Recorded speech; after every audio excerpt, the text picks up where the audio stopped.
So many of us are so passionate about this work. And so there is often a desire to do more, work more.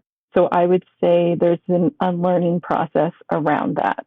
It's one thing to say, we're going to cut back our hours or we're going to start creating boundaries and saying no to things. But the implementation of that can be very challenging. You're listening to Let's Imagine, an Imagine Canada podcast for everyone interested in social issues and the nonprofit sector. I'm your host, Bruce McDonald. At Imagine Canada, we believe that by leveraging our national vantage point, building cross-sector relationships, and sharing and developing our knowledge base, we can advance social, economic, and environmental justice through our collective action. Join us as we dive deep into conversations that have big implications for the nonprofit and charitable sector here in Canada. A special thank you to our knowledge partner, Carter's Professional Corporation, and our supporting partner, Sage Canada. Together, let's imagine a stronger future.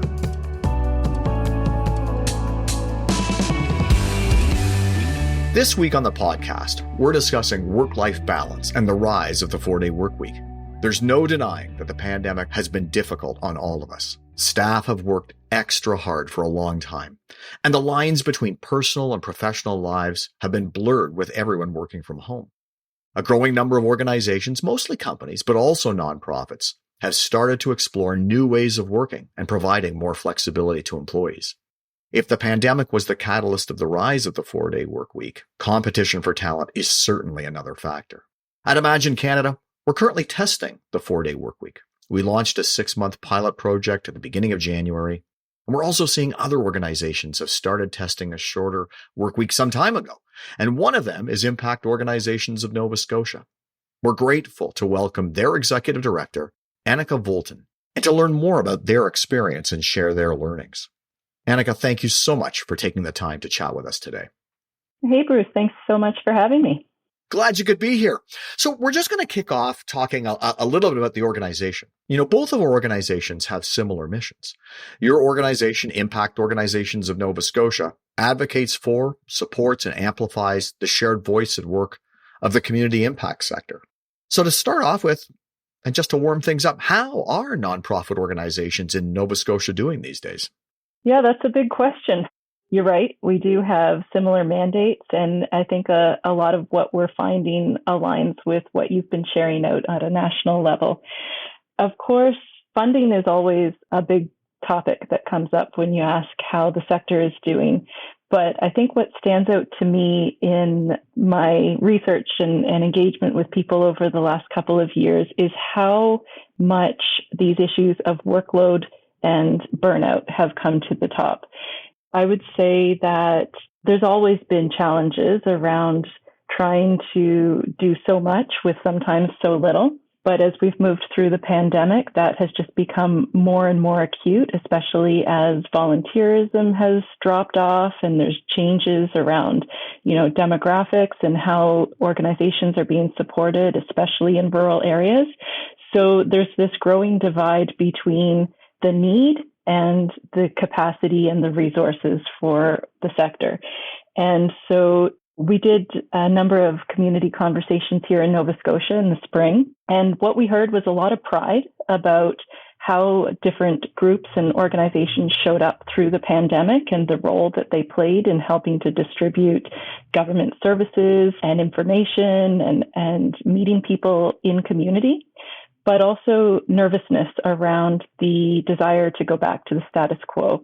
So I think we're hitting a brink and a tipping point around, people are so burnt out and there's just not an ability to keep going on as we have been doing for decades. And certainly, I think some of the things that you just mentioned, we've witnessed across the country as well. So we're going to maybe shift gears and talk about our specific topic, decent work in the 4-day work week. Can you provide a bit of context on how the idea of piloting a 4-day workweek project came about? When exploring ways to give more flexibility to employees and a healthier work-life balance, why was this particular idea one that you decided to try for your organization? Yeah, sure. And it really links to some of what I was just sharing around the feedback that we've been hearing from other organizations and even that I've been hearing from my own team around this growing feeling of burnout. And so there are different ways that that can be approached, but we really were considering it as more of a systemic issue at an organizational level, not something where, it's just up to the individual to go spend more time at a yoga studio or doing things on their own. That was percolating in my mind in terms of what are the options for addressing this challenge? And we were seeing that coming out in our surveys that we were doing. One of my colleagues was in conversation with an organization here in Cape Breton, in Unama'ki, called New Dawn Enterprises. They have around over 100 staff anyway, and they were looking at embarking on a 6-month pilot with a 4-day work week. So we offered to host them in a webinar for the sector. So it was kind of a share and tell and Q&A kind of opportunity.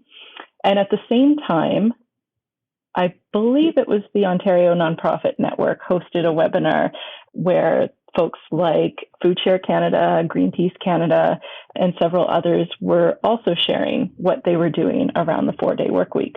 And New Dawn was quite open about the idea of saying, we're doing this, but we'd really love it if other organizations would join us on the journey, and then we could have a bit of a learning group together. And so that's what we did. And there's actually 4 organizations here in Nova Scotia. So ourselves, New Dawn, the Ecology Action Centre, and the Cape Breton Centre for Craft and Design that have all been going along this journey side by side.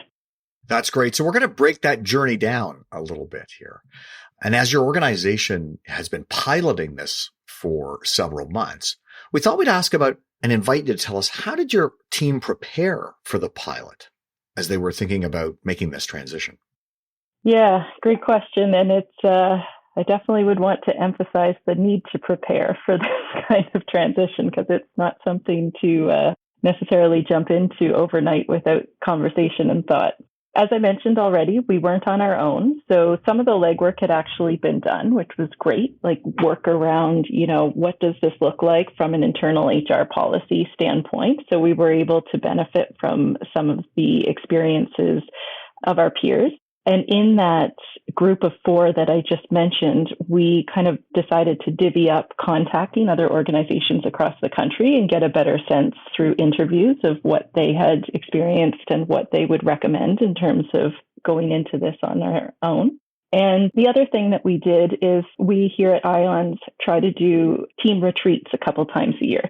And we had a retreat in May. It's an opportunity to kind of get out of the office onto the land and focus on relationship development and any kind of tricky conversations that need to be had. So we spent some time there talking about our hopes, what we were excited about, what we were nervous about, and any of the kind of perceived risks that might come up. And I, in particular, really appreciated that opportunity because, as you may be able to relate, I had some nervousness around whether I, as the executive director, would be able to actually take this time as well. And I was a little bit nervous about the resentment that might build if I wasn't able to take that time and others were. And also just wanting to have really candid conversations about how flexible are we going to be in this? How much are people going to be willing to evolve and adapt as we go based on what we learn? And perhaps one of the most important questions, if you're doing this from a pilot standpoint, is what happens if it doesn't go well and we have to go back to 5 days? Boy, some absolutely fascinating considerations. And I know that since we started this, these are a number of the things that we've been talking about as well. And shift gears a little bit, though. Like, one of the most common questions that I know that I've received as we were embarking on this has been related to the perception of the board of directors. And so just curious, while you were exploring the idea and sharing your plans with the board, did you encounter any resistance? Or similarly, did you receive feedback from funders, positive or negative? So those groups of key constituents, what was sort of the reaction from your board and or from funders? I would say that we are in a very lucky/privileged position in this regard. And maybe it's not quite lucky in terms of our board, because we've made a lot of recruitment decisions in the last couple of years to be intentionally diverse in who we attract. And we've also committed to our JEDI values, justice, equity, decolonization, diversity, and inclusion. And we really see this 4-day work week in alignment with that and really challenging and unlearning colonial practices related to workplaces. So the board was extremely supportive. I will say, and this is for the other people in the sector who are listening, that there was a bit of a line in terms of whether we really needed board approval for the pilot process because it's not a permanent policy at this point. So we didn't go through a whole kind of vote and approval, which we will need to do when we propose, because we will propose to make this a permanent policy. But that said, there's been just so much, I would say, admiration, support for what we're trying to do and how we're trying to step into leadership around that. From a funder standpoint, we haven't really run into much feedback either way, to be honest, which is kind of interesting. That is where I would say we're in a privileged situation because our funding agreements are not as prescriptive as some are, and maybe we'll chat a bit more about that later. But the other organizations that we're working with had similar experiences in that their boards were very supportive. And I think sometimes that was helpful in terms of saying, we're not doing this alone, we're doing it as an experiment. And the other piece I'll add is that we got a grant to work with a researcher at Cape Breton University who's actually been doing an academic study of the effects of this experiment on the different organizations. And we'll be sharing that more back in the spring. But I think that gave it some additional credibility as well. That's terrific. And I'd say that with good fortune, Imagine Canada fell into that sort of same camp in the sense that our board was both quite supportive and also didn't vote. It was one of those conversations rather than a board approval kind of standpoint. And we'll see what happens when we get to our inflection point of deciding what we do going forward. I'm sure that many folks are also going to be interested in, what are the learnings that you're seeing from this experience? Have you been able to articulate any positive or negative as you've been working through this? Yeah, we have. It's still early days in terms of seeing the research findings, but we did, as I mentioned, have a kind of more rigorous research process established as part of this. So we had a longer survey at the beginning, a longer survey at the 6-month mark in December, and then some shorter surveys in between. And we were looking at things like employee satisfaction, burnout rates, psychological safety in the workplace, and some other interesting constructs that you might not think of right off the bat when imagining study around a 4-day work week. We're absolutely seeing people feeling very high levels of respect in the workplace. Retention has come up as something where we've had both, looking at the surveys, but also team conversations about how important this has been in helping people feel valued and increasing their commitment to the organization. Anecdotally, one of the other executive directors was saying that she was having trouble finding and keeping people in a particular administrative position. And then once they started doing this reduced hour work week, they had much more and higher quality applications and were able to fill that position in a way that they wouldn't have been able to before.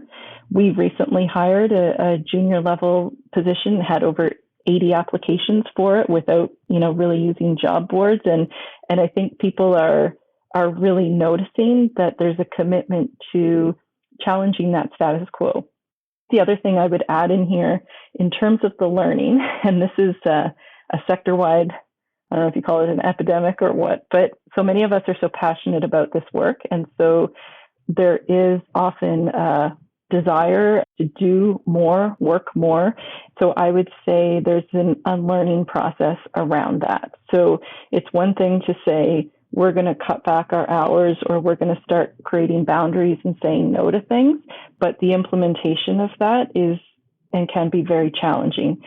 So, this all coincided with some things in the organization that needed to be worked through from a culture standpoint this summer.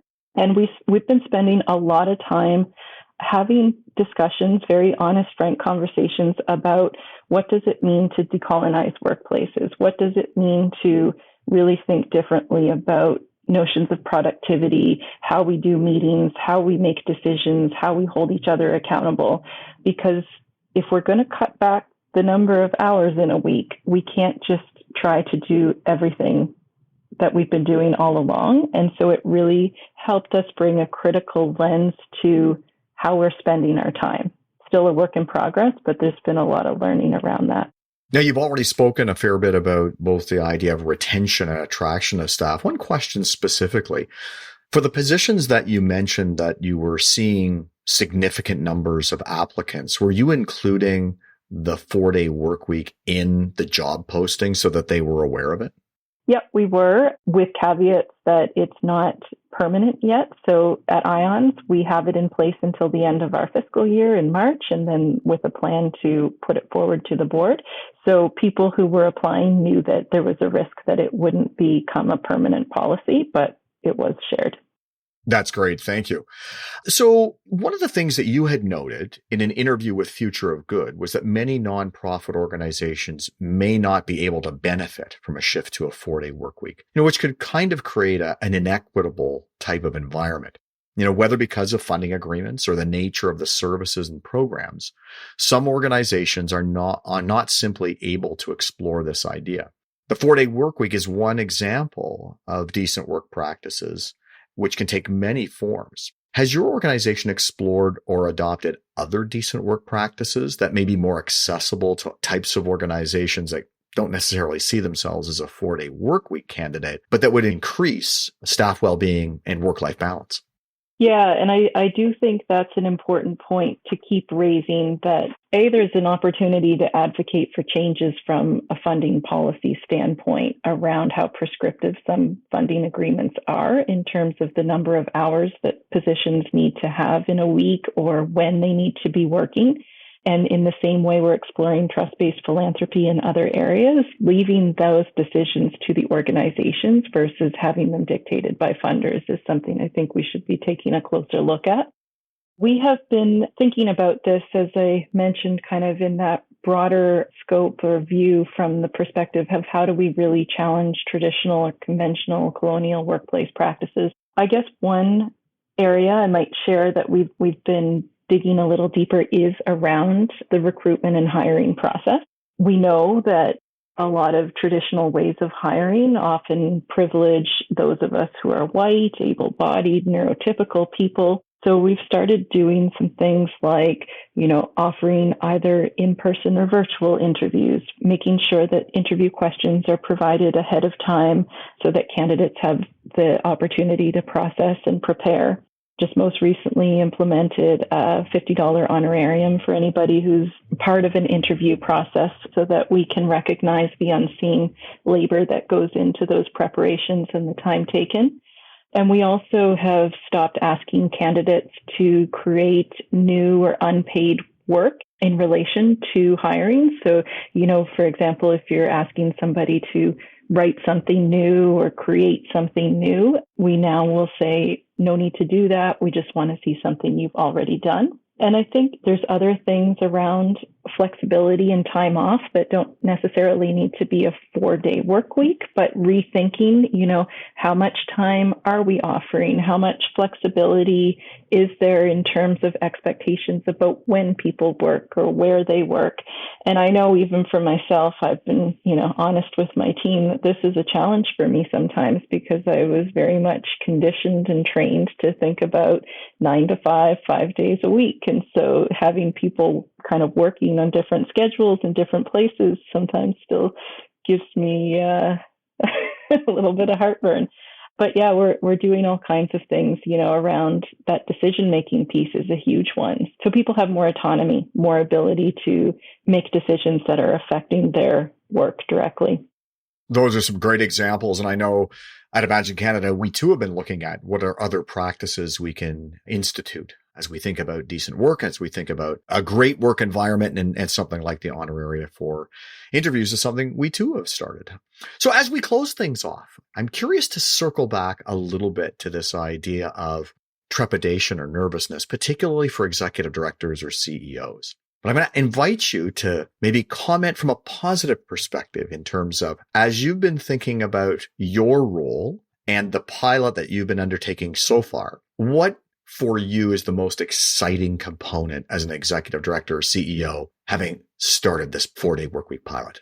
Yeah, so we are in our 7th month now. It's been a little while, and we started in early June, and I would say I couldn't really tell what the difference was right away, because schedules are generally more flexible in the summer. There's vacation time, and so I was feeling a bit of relief anyway.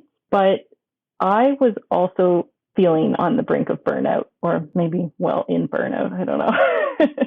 And how that showed up for me in part was a general sense of fatigue around being able to do really strategic thinking work and being able to make decisions in a proactive kind of way, and feeling inspired and energized by the work. So it took time. And as I mentioned, there were other things going on in the organization that we needed to work through. But we recently, as a group, had a debrief, I guess, around what did happen this fall. And what came out from myself personally and from others is that without this time, we wouldn't have been able to get the clarity to make the decisions that needed to happen and to get back into that kind of strategic and inspired mindset. I have been taking the time. I don't do a lot of work in the evenings or weekends anymore. And, I might on average put in a couple of hours on my Fridays, and that's my choice and the kind of an email catch up. But it's been pretty great to be able to have those 3 days, I have to say. That's wonderful to hear. I have to say, as we're embarking on our pilot as a CEO, I think my range of emotions has been from real interest and excitement to real trepidation. Where I've sort of landed is in this area of nervous anticipation, but a good kind of nervous anticipation. Your point around focus and clarity and working on those sort of most important things and being able to manage that time appropriately to focus on the greatest possible impact is one of the byproducts that we're hoping to see, so that we can look after the well-being of our staff and deliver quality resources and services for charities and nonprofits across the country. So, Annika, just want to take a moment and thank you for sharing your wisdoms, your learnings, and being really honest about what you're seeing about this. I think as organizational leaders across the country are thinking about their own journeys of staff mental health and well-being, delivering on their missions, and looking at an ever-changing and highly competitive labor market, questions about the 4-day work week are likely going to come forward, and hopefully they can learn from organizations like yours and eventually an organization like Imagine Canada and how we've been faring during ours. So thank you so much for taking the time to join us today. My pleasure. And I really, really encourage you to try as much as you can to take those Fridays off so you can feel the benefit. Thanks for listening to the Let's Imagine podcast. For full show notes and to subscribe to our newsletter so you never miss an episode, please visit our website, www.imaginecanada.ca. Also, if you really like this episode, we invite you to leave us a 5-star review wherever you listen to this podcast, as this helps other people discover us and engage in these conversations. And again, thanks to our sponsors, Carter's Professional Corporation and Sage Canada, for supporting our podcast.